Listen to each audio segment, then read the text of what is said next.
Hey, boys and girls, here's the next story, okay? This one's about the whale, part 2, okay? Story 2. Many mammals migrate, but no mammal migrates as far as the big gray whale.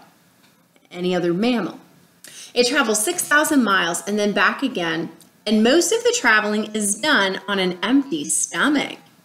Gray whales love the cold waters near the North Pole because the waters are full of the food they love to eat. The whales live on the tiny ocean shrimp and swarms, and the Arctic waters are full of these in the summer. The whales eat and eat and eat, straining the tiny food through their strips of balleens in their mouths. So instead of teeth, the grays have baleen. These are long strips of hard material, kind of similar to fingernails. The gray whales swim and eat mostly alone through the summer. But in the fall, they'll begin to look for some traveling companions because the whales know one thing for certain. They must migrate in the winter. And in the winter, the Arctic seas are going to be filled with solid ice. And the whales will die if they stay. So the first gray whales to leave the Arctic are usually the pregnant ones, the pregnant females. The expectant mothers want to have plenty of time to reach the warm waters of California and Mexico before they give birth.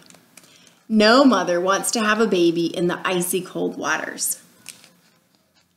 The other whales will follow, and in some small groups, they will travel down the Pacific coast. Once they leave the Arctic, the whales won't find much food again, and it may be as long as 8 months before they eat. Sorry. But the whales have stored a lot of food in their bodies, called blubber, and this will help them survive. And as they travel, I love this picture of the whale. Remember, I'm doing beluga whales, so this is fun. As they travel, the whales often swim near shore, and people along the way are thrilled. They wave to the whales from the rocky cliffs, and they come out to say hello, like in whale watching. When finally the gray whales reach the warm tropical waters in January, the pregnant females give birth. They have their babies. And the other whales will mate. With new calves among them, all the whales will enjoy life in the peaceful lagoons for a while. Then in March, they'll be ready to head back to the Arctic for the summer. They haven't forgotten how they love to go eat up there. And this time the males will leave first though, and the females and the calves will stay behind for another several weeks. The calves will have more time to grow and get stronger for their long journey. Look at that. That's so beautiful. They live in a beautiful area, huh? Okay, 2 more pages. Finally, all the whales will travel up past Oregon, past Washington, through the waters of Alaska and Asia, up near the North Pole. How do the whales find these Arctic waters? No one is sure. The whales might follow the shape of the ocean beds. They might sense the Earth's magnetic field, like living compasses.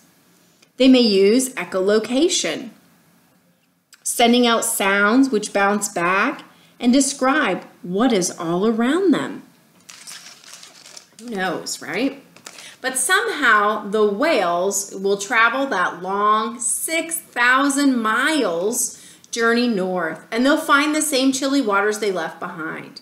When they arrive in the Arctic, they'll separate and enjoy a summer of fine ocean eating. Just think about your summer eating. All those good corn on the cobs and hot dogs and hamburgers on the barbecue. But just before the Arctic winter arrives, before the ice, something will tell the whales to find each other again, to find some company for another long swim. Alrighty, the end.